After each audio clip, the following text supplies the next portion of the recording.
আমরা পিঠা বানাচ্ছি সবাই বায়াতে বায়াতে না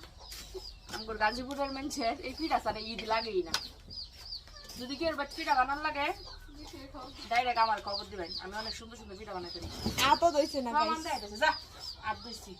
এ হলে মিছা কথা ওখানে বাথরুম তাইছে আমরা দেখুন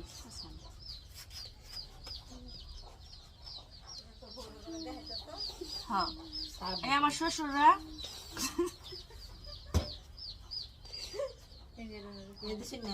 মানে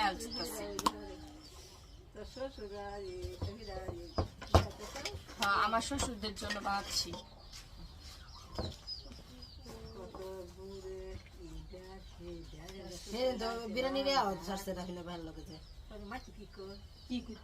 খালি উল্টা উল্টা ফেস হয়ে যেতেছে এই যে বানাচ্ছি